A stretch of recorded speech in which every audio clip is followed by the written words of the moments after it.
그러므로 비록 여러분이 이런 것들을 알고 있고 또 받은 진리에 굳게 서 있지만 나는 언제나 이런 것들을 두고서 여러분을 일깨우려 합니다.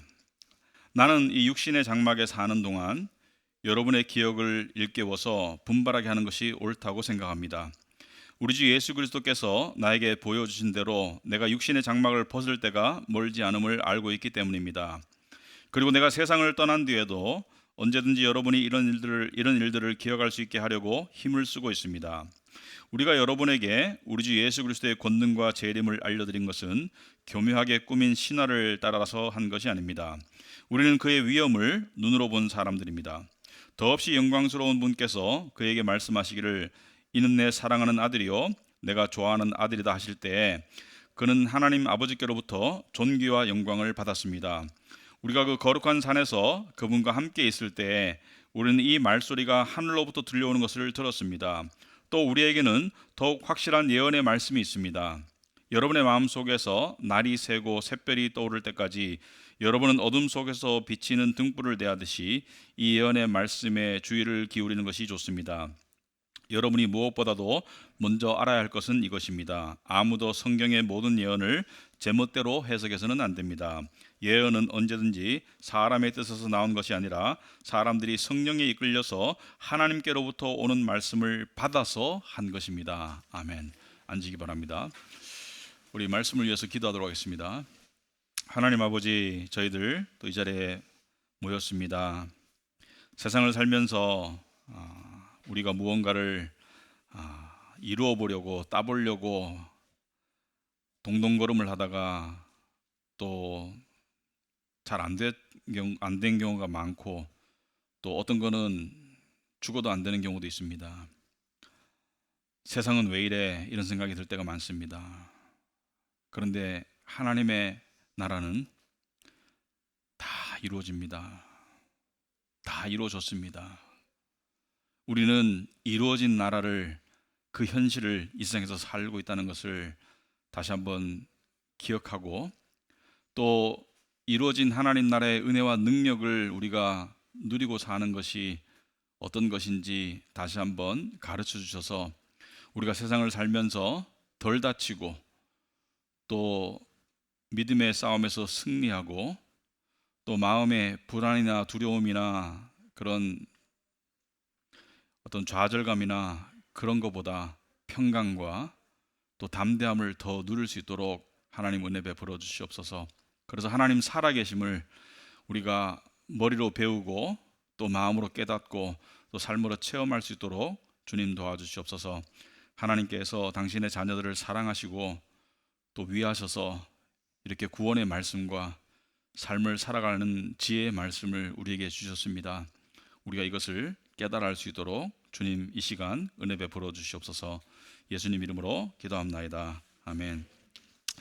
우리 지난주에는 이제 기억을 듣자면 베드로의 그 가르침이 우리가 하나님의 성품에 참여를 해야 된다. 그래서 소위 말해서 성화를 이루어가야 된다. 그래서 뭐 믿음의 덕의 지식을 지식의 절제를 절제 인내를 인내의 경건을 경건의 형제 우애를 형제 우애의 사랑을 공급해라. 여러분 이 말씀을 듣고 난 다음에 많은 사람들이 혹시라도 착하게 살아야 돼 그렇게 생각했으면 말씀을 잘못 이해한 거예요. 그죠?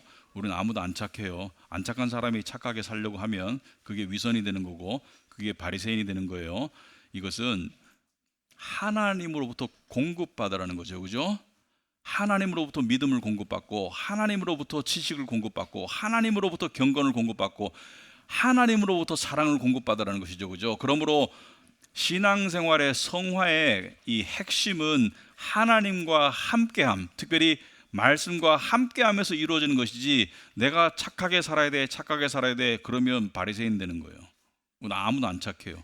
안 착한 사람이 착한 척 하려고 하면은 그거 위선이 되고 힘든 거예요. 그래서 저도 안 착하고 여러분도 안 착하고 우리는 다 죄인이고 하나님께 구원을 받았습니다. 자, 오늘 이야기는 사도 베드로가 조금 이렇게 중요한 이야기를 하려고 그래요.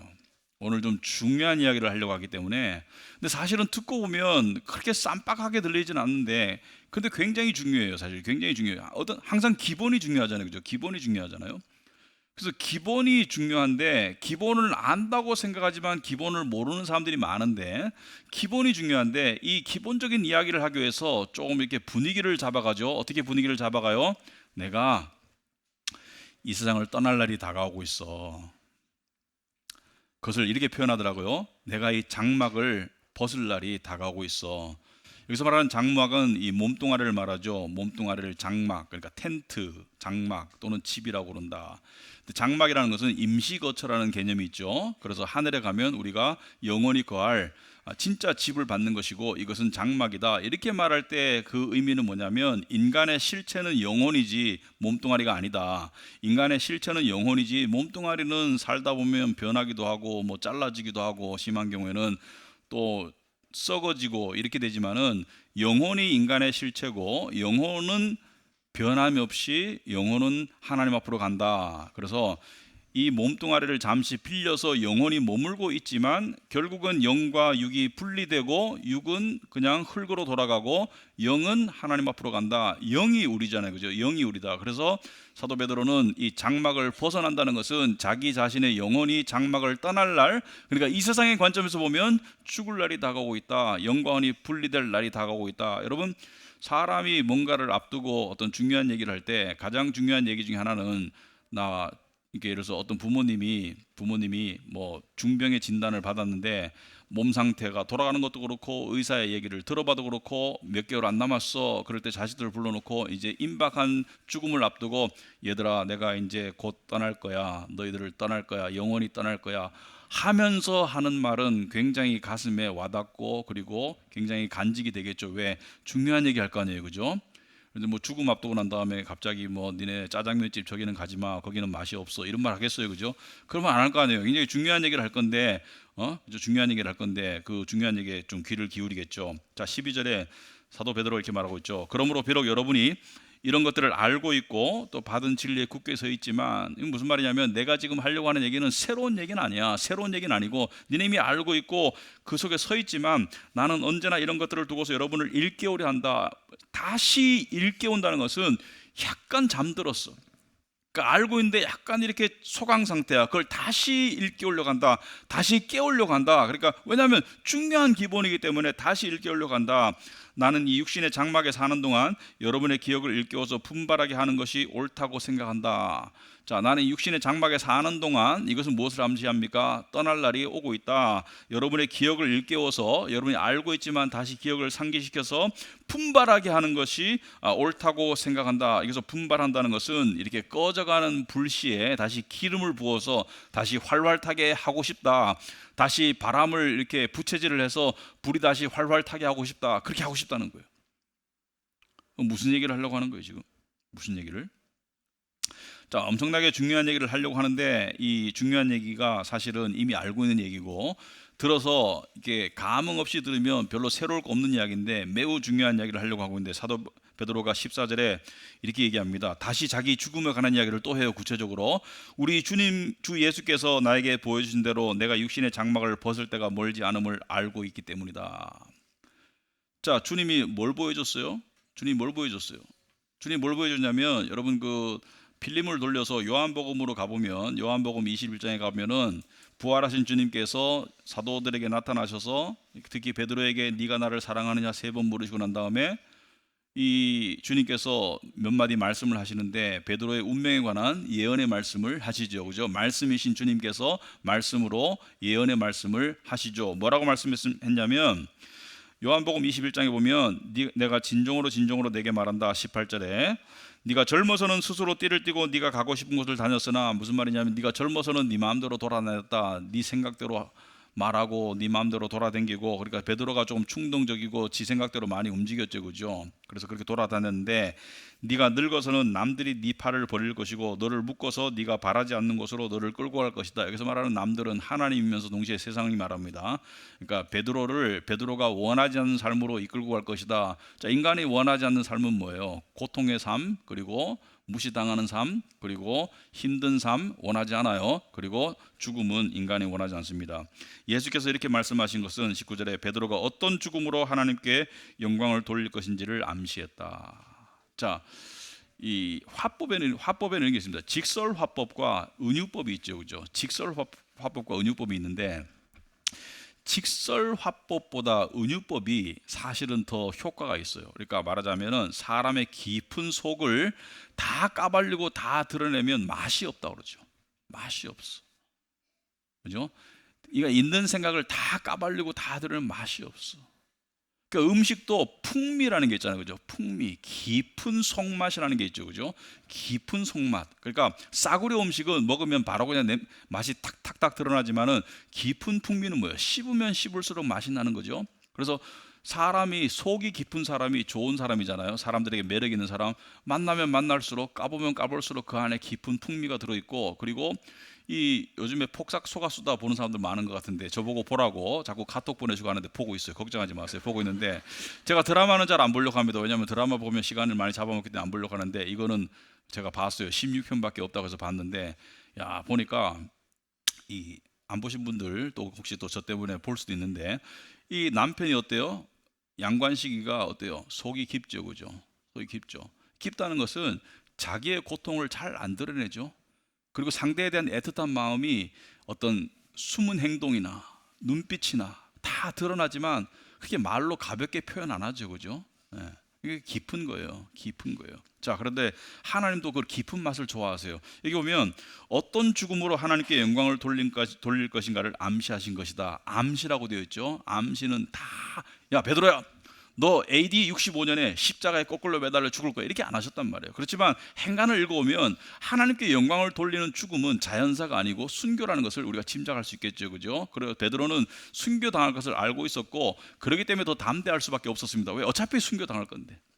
어차피 순교당할 건데 몸살이면 뭐해? 어차피 하나님 뜻에 따라 하나님 정한 시간에 어차피 순교당할 건데, 이런 믿음으로 살았다는 거예요. 그런데 베드로가 왜 사람들에게 내가 육신의 우리 주 예수 그리스도께서 나에게 보여주신 대로 내가 육신의 장막을 벗을 때가 멀지 않음을 알고 있기 때문이다. 내가 육신의 장막을 벗을 날이 다가오고 있어. 순교의 시간이 다가오고 있어. 주님께서 나한테 이미 알려줬어. 이 얘기를 왜 하느냐? 여러분, 베드로를 기둥처럼, 당시의 기독교는 아주 소수이고 천대받고 그 다음에 핍박받던, 그리고 기독교가, 그러니까 세상적으로는 힘이 없고 나약하고 가난한 기독교가 기둥처럼 떠받드는 베드로와 이 바울이 있는데, 그 중에 하나인 베드로가 갑자기 순교를 당하면 그 베드로를 바라보던 많은 성도들, 베드로의 영적 자녀들이 어떻겠어요? 심정이. 만약에 제가 갑자기 꼴까닥 죽으면 여러분 어떻겠어요? 뭐 저는 베드로가 아니니까 여러분 뭐 죽으면 어쩌라고 뭐 이렇게 생각할 수도 있겠지만은, 자, 베드로라는 그 대단한 위상의 사람이 갑자기 순교를 당하면 어떻겠어요? 슬프고 낙심하겠죠. 그런데 베드로가, 야, 주님께서 이미 나에게 예언의 말씀으로 말씀하셨고 나도 알고 있고 내 죽음이 임박했어. 그런데 순교가 발생하면 이 글을 읽었던 베드로의 이 양들은 어떻겠어요?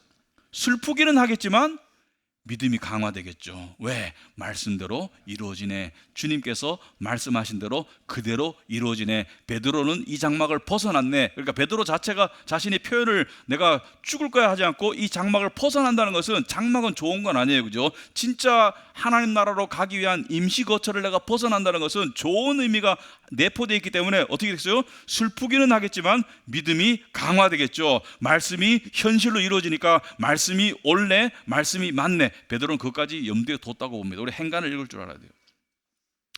자, 그런데 이 베드로가 그러면 이렇게 밑자리를 깔았어요. 내가 지금 죽음이 임박했다라는 얘기를 하니까 사람들이 귀를 쫑긋하겠죠. 무슨 말씀을 하시려고 하나? 이 베드로 사도가, 이 어른께서 무슨 말씀을 하시려고 하나? 죽음을 앞두고 하는 말씀은 어떤 말씀일까? 근데 베드로가 한 번 더 밑자리를 더 깔아요. 무슨 말이냐면, 베드로가, 얘들아, 과거 있었던 일을 이야기합니다.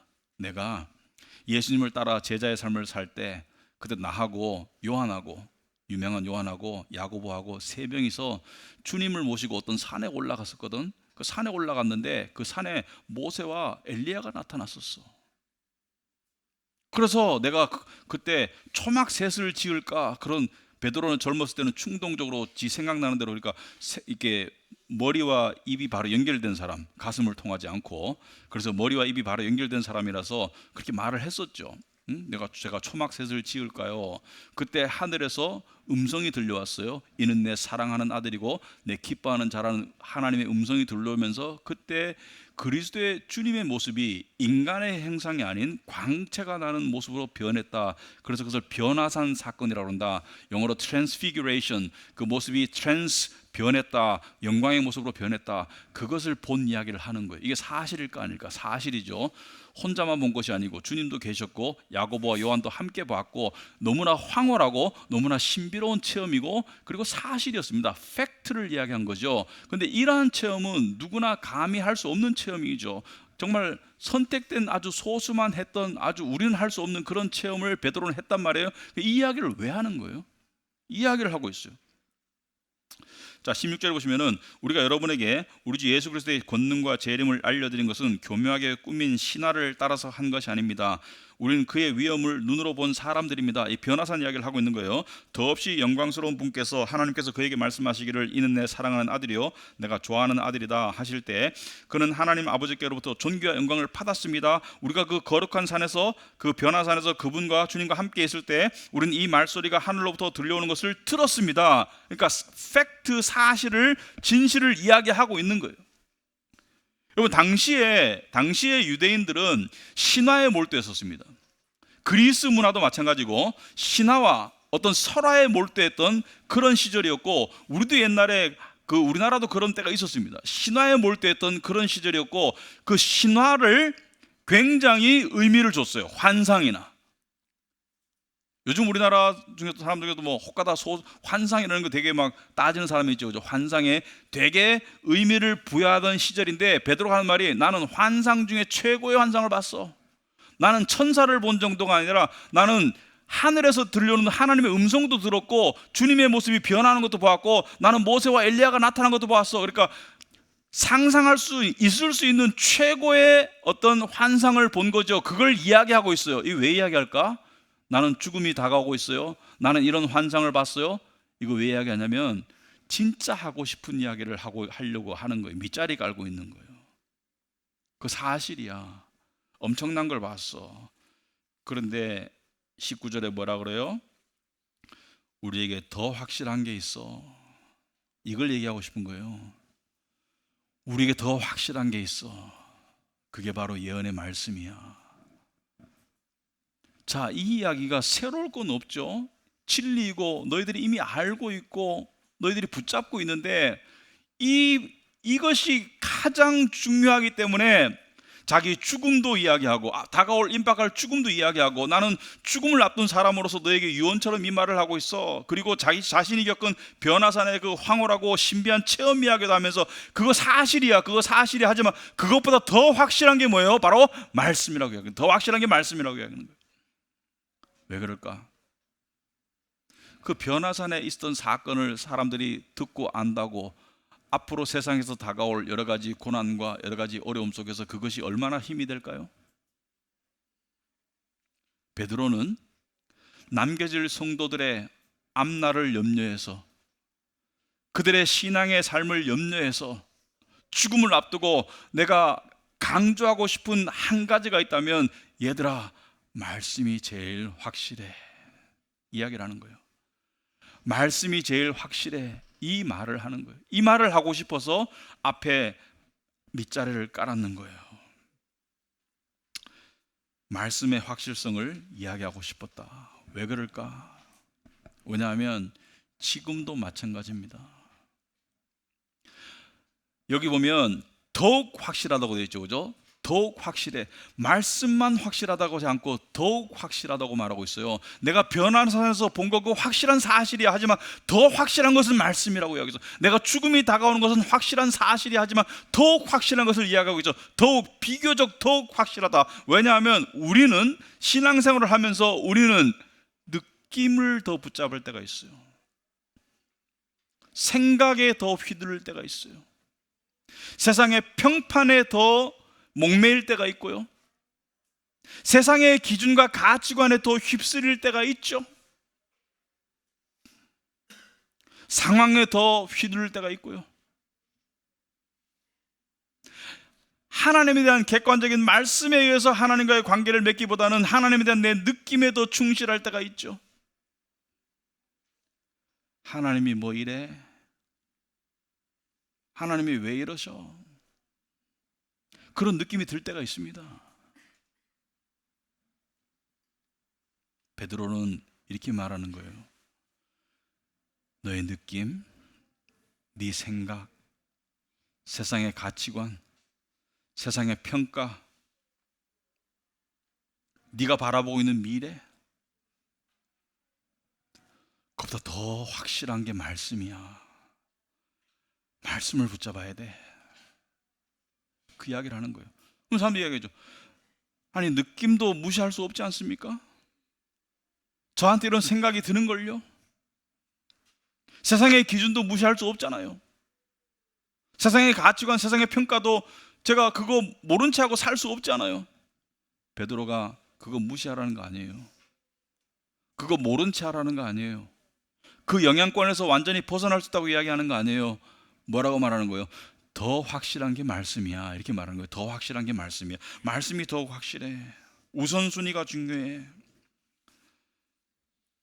왜냐하면 말씀이 더 확실한 것이 되지 않으면 우리는 세상의 두려움과 불안과 걱정과 탐심과 좌절감의 노예가 될 수밖에 없습니다. 피해자가 될 수밖에 없어요.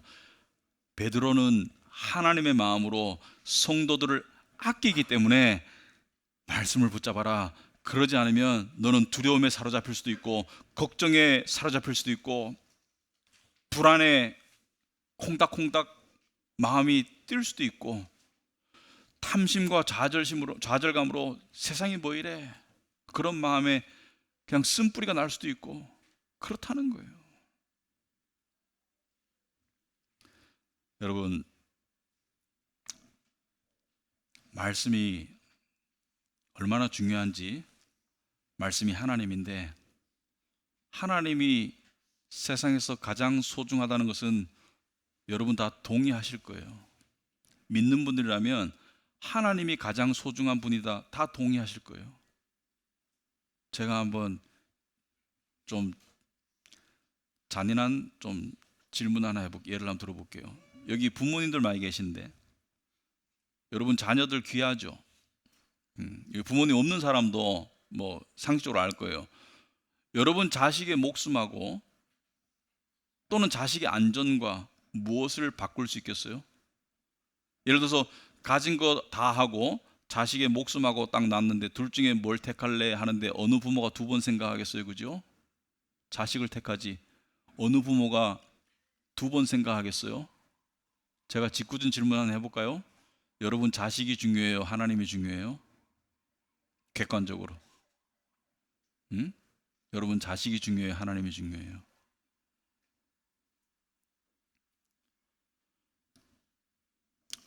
여러분 이 세상에 우선순위라는 게 있거든요. 우선순위는 때로는 힘들어요. 받아들이기가. 그래서 직장과 가정 중에 뭐가 우선순위예요? 직장도 중요합니다. 안 중요한 거 아니에요. 직장이 안 중요하다고 말하는 거 아니에요. 그러니까 직장과 가정 중에 뭐가 더 중요해요? 뭐가 더 확실하게, 뭐가 더 중요해요? 요즘에 황혼 이혼이 많아요. 황혼 이혼은 뭐 60 넘어가지고 이렇게 이혼하는데 대부분 여자분들, 여성 쪽에서 이혼장을 내밀어요. 남자가 이제 퇴직하고 애들 출가시키고 난 다음에 이렇게 좀 쉬고 있는데 갑자기 이혼장을 탁 내미니까 남자가 헉 하죠, 그죠? 갑자기 아니 그러면서 뭐라 그래요? 내가 이때까지 당신과 이 가정을 위해서 죽도록 살았는데 이게 웬 이혼장이냐? 근데 여자 뭐라 합니까? 이렇게 얘기해요. 당신은 가정을 위해 살지 않았어. 가정을 핑계 삼아 당신의 세상적인 성공과 직장에서 인정을 위해 살았지 항상 가정은 뒷전이었어. 이렇게 말합니다. 뭐의 차이인 거예요? 우선순위인 거예요. 그죠? 가정이 더 우선인 거예요. 가정이. 또 하나 예를 들어 보겠습니다. 여러분 이 우선순위가 상당히 중요해요. 말씀에 비추어서 제가 이야기를 해보겠습니다. 여러분 자신의 죄의 냄새를 가장 잘 맡을 수 있는 사람은 누구예요? 자기 자신입니다. 매일매일 스물스물 냄새가 나요. 안에서 죄의 악취가 매일 풍겨요. 우리는 포장하고 살기 때문에 그래도 이렇게 살 수 있는 것이지, 포장 안 하면 정말 부끄러워서 못 살 거예요. 그래서 아담과 하와가 죄를 짓고 난 다음에 제일 처음 한 게 무화과나무로 자기를 포장했죠. 수치를 가리려고.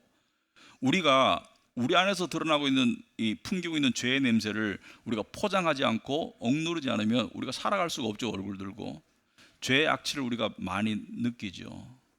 그런데 그 중요해요. 왜냐하면 자신의 죄를 알아야지 하나님의 은혜를 알 수 있죠. 죄를 깨달아야지 예수님의 십자가가 이해가 되고 받아들여지게 되겠죠. 죄를 깨닫는 것은 중요해요. 그런데 죄만 깨닫는 사람이 있어요. 자신의 잘못, 자신의 실패, 자신의 거듭된 죄에 꽂혀서 죄책감을 느끼고 하나님을 향해서 얼굴을 못 들겠고 하나님께 가까이 못 가겠고, 그래서 신앙생활이 점점 더 퇴보합니다. 자기의 죄 때문에. 이게 옳은 거예요? 죄보다 더 확실한 게 뭐예요? 죄보다 더 확실한 것은 하나님의 용서의 은혜입니다. 하나님의 은혜가 우리의 죄보다 더 확실한 거예요. 죄만 바라보면, 죄를 더 확실하게 바라보면 하나님께 가까이 갈 수가 없습니다. 죄보다 더 확실한 것은 하나님의 은혜입니다. 모든 죄를 덮으실 수 있는 그리스도의 보혈의 은혜입니다. 또 고난에 대해서 집중하는 분들이 많아요. 고난 없는 인생이 있습니까? 여러분, 기독교의 가르침 중에서, 잘못된 가르침 중에서 가장 사악하고 가장 잔인한 가르침이 믿음 좋으면 평탄한 길을 간다입니다. 믿음 좋으면 삶이 평탄해. 그러니까 평강을 말하는 게 아니고, 여기서 말하는 평탄은 세상적으로 고난 없는 삶, 성공적인 삶을 살 거야. 믿음 좋으면 세상에서 성공적이고 평탄한 삶을 살 거야. 이게 정말 잔인해요. 왜냐하면 옛날에 어떤 알고 지내는 같이 성경 공부하던 지체 하나가 이런 말 하더라고요. 목사님이 하시는 말씀이, 자, 우리 교회 주차장을 봐라. 그때는 자가용이 없던 시대였어요. 오래전에 자가용이 점점 사람들이 자가용을 사던 시대였습니다. 차 대수가 매주 늘어나요. 봐라, 믿음이 좋으니까 차 대수가 계속 늘어나잖아. 이 사람이 차가 없거든요. 그 시험이 든 거예요. 나는 믿음이 안 좋은가? 여러분, 그게 거짓말이죠. 아브라함은 고난이 없었습니까? 이스라엘의 시조인 야곱은 고난이 없었어요. 바로 왕이 야곱에게 나이가 몇 살이냐고 물으니까 나이 말하기 전에 뭐라 했습니까? 내 세월이 험했다, 힘들었다. 요셉은 억울한 일이 없었어요. 고난이 없었어요. 형들에 의해서 팔려가고 누명 쓰고 감옥 가고 감옥에서 빠져나올 희망이 짓밟히고 힘들었잖아요. 힘들었어요. 여기 있는 사람 중에 교회 다니면서 지금 생각하면 말도 안 되는 게, 다윗 왕 같은 사람이 안 되고 싶어요.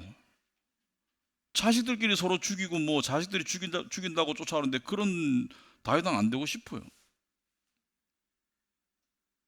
다윗 왕만큼 고난 받은 사람 아무도 없습니다. 무슨 말이냐? 고난 없는 인생을 약속하신 적이 없습니다. 근데 고난에만 꽂혀 있으면 어떻게 돼요? 억울하고 힘들고 세상이 뭐 이래, 이런 생각이 들고, 고난에만 꽂혀 있으면 자기 연민에 빠지고 그러죠. 근데 고난보다 더 확실한 게 뭐예요? 하나님의 섭리죠, 그죠? 약속의 말씀이죠, 그죠? 이거를 깨달은 요셉이 뭐라 했습니까? 창세기 마지막 50장에 보면은 형들이 와가지고 벌벌 떨죠. 우리가 너를 팔았는데 아버지 야곱이 돌아가셨으니까 이제 우리한테 해코지 할까봐 벌벌 떨죠. 그때 뭐라 했어요? 형님들은 나를 해치려고 했지만 하나님께서는 선한 결과를 만드셨다. 고난이라는 그 힘든 재료를 가지고 하나님께서는 선한 결과를 만드셨다. 고난 없는 성화가 어디 있어요? 고난 없는, 여러분, 부부간에도 그렇잖아요, 그죠? 고난의 힘든 시간이 지나고 그걸 잘 견디고 그것을 믿음 가운데 잘 견디면 어떻게 돼요? 부부가 어떻게 돼요? 하나가 되잖아요. 고난을 회피하면 하나가 될 수 없습니다. 그러나 고난으로 깎이면 하나가 되는 거예요. 부서지면. 고난보다 더 확실한 것은 하나님의 섭리의 약속입니다. 우리는 고난도 분명한 사실이에요. 고난도 분명한 현실입니다. 그러나 그것을 더 분명하게 바라보면 사람 살 수 없어요. 힘들어 살 수 없어요. 좌절해요. 억울해요. 불공평해요. 세상이 얼마나 그렇게 느껴지겠어요. 그러나 이 세상 속에서 역사하시는 하나님의 그것이 더 확실한 거예요. 하나님께서 모든 것을 바로잡으실 거예요. 세상이 뭐 이래서 출발하지만 믿음은 뭐예요? 하나님의 나라는 다 좋은 거예요.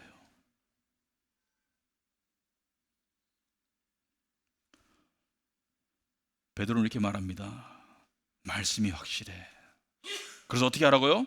19절에 우리에게는 더욱 확실한 예언의 말씀이 있습니다. 여러분의 마음속에서 날이 새고 샛별이 떠오를 때까지, 날이 새고 샛별이 떠오를 때까지 여러분은 어둠 속에서 비치는 등불을 대하듯이 이 예언의 말씀에 주의를 기울이는 것이 좋습니다. 어둠 속에서 등불, 여기 우리가 지금 이 마음에 안 와닿는 표현 중에 하나 이런 것들이 어둠 속의 등불, 여러분이 체험할 수가 없지. 항상 대낮처럼 밝은데 밤에도 불들이 환하게 켜 있는데 불이 여러 개인데, 여러분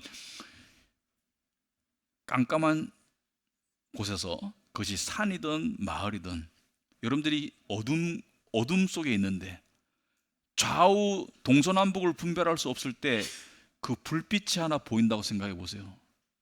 온 신경이 집중되죠. 여러분들이 길을 잃고 헤매는데 저쪽에 어떤 집에 불이 하나 켜져 있다고 생각해 보세요.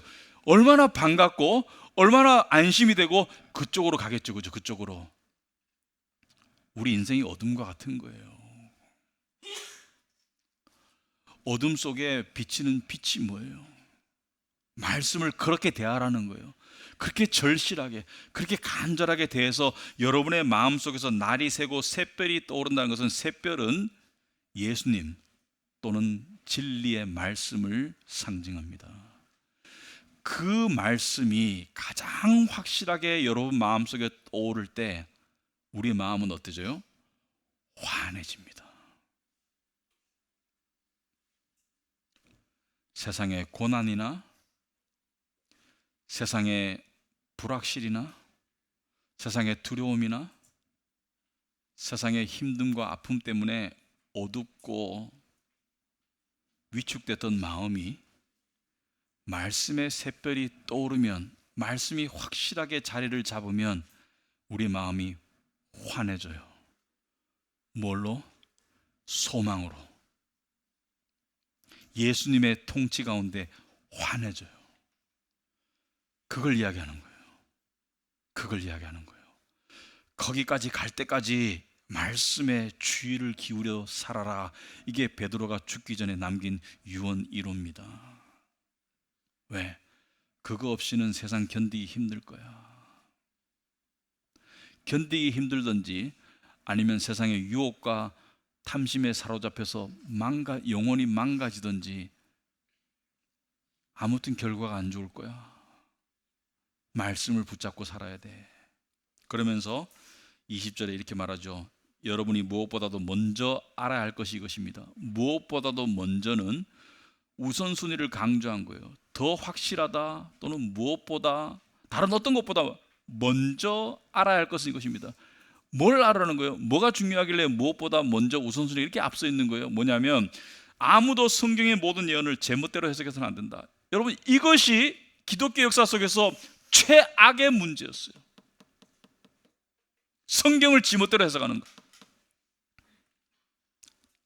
베드로는 이미 알고 있었기 때문에 성경을 지멋대로 해석하는 거, 그거를 경계하라고 무엇보다도 먼저 성경을 지멋대로 해석해서는 안 된다. 자기 주관적인 생각과 욕심에 의해서 성경을 해석해서는 안 된다. 아까 말했듯이 하나님 믿으면 인생이 평탄하다, 있다고 소리하는 거, 그거 하면 안 된다는 거예요. 기복신앙 지멋대로 해석하는 거예요.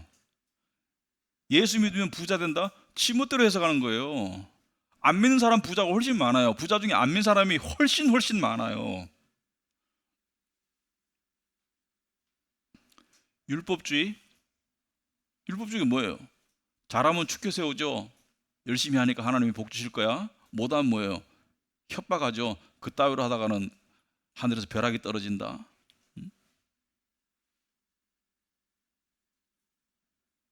요즘에 인본주의가 뭐예요? 너는 소중한 존재야. 네가 세상의 중심이야. 하나님이 너를 위해서 존재하셔. 네 꿈은 이루어질 거야. 하나님은 너의 꿈을 이루시는 분이야. 너의 꿈을 이루어주기 위해서 지금도 밤낮으로 하나님은 노심초사하셔. 자아와 꿈의 실현이 하나님 나라보다 위에 가 있는 것을 인본주의라고 합니다.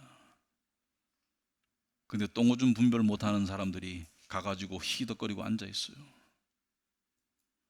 또 하나 덧붙이자면 미디어주의가 요즘에 경계해야 되는 미디어주의.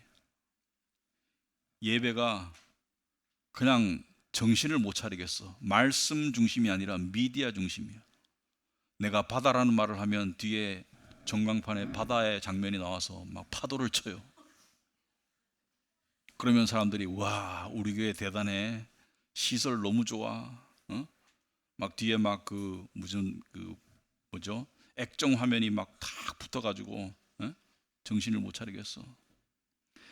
음량은 뭐 수억을 들여가지고 막 음질이 너무 좋아. 그러니까 실제 음성보다 음질이 너무 좋아. 말씀이 더 확실하다는 것을 가로막거나 방해하는 모든 것들이 사탄의 역사입니다.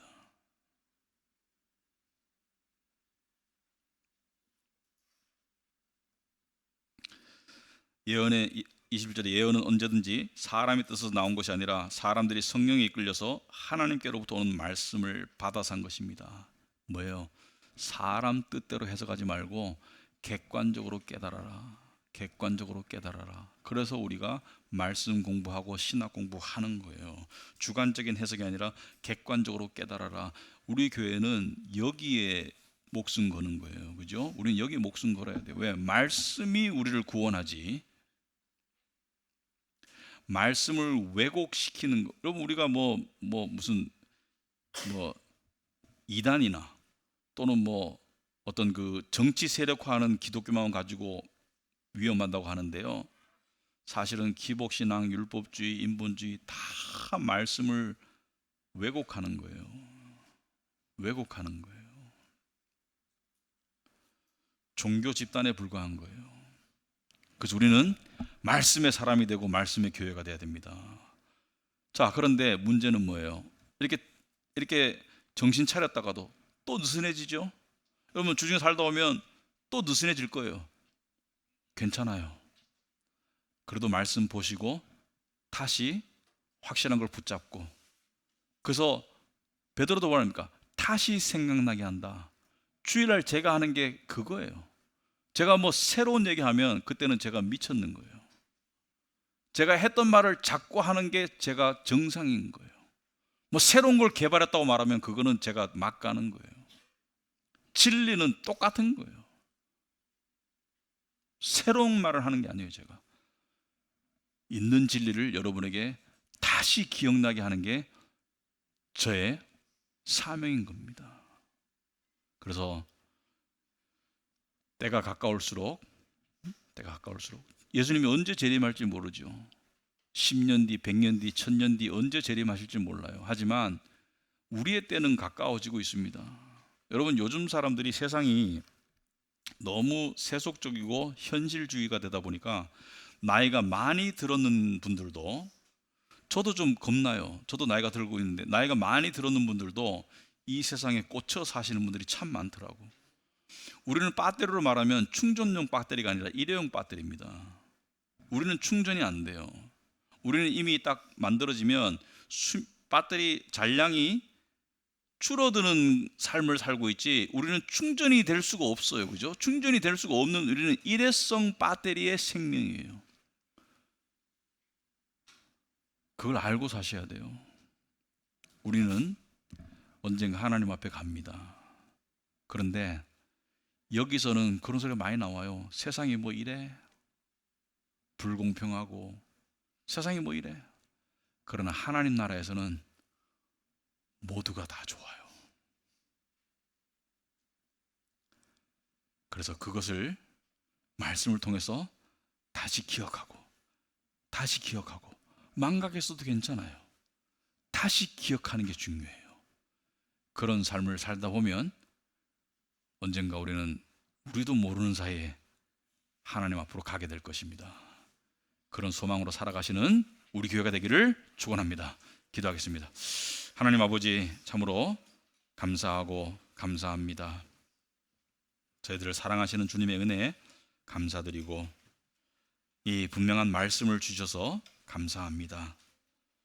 우리의 마음은 말씀을 벗어나 살 때가 많지만 말씀을 통해서 다시 우리를 정신 차리게 하시고 우리를 불러주시는 하나님의 은혜가 있기 때문에 우리는 그것을 믿고 안심할 수 있습니다. 저희를 절대로 포기하거나 내버려 두지 않으실 하나님의 신실하심을 감사하고 감사합니다. 예수님 이름으로 기도합나이다. 아멘.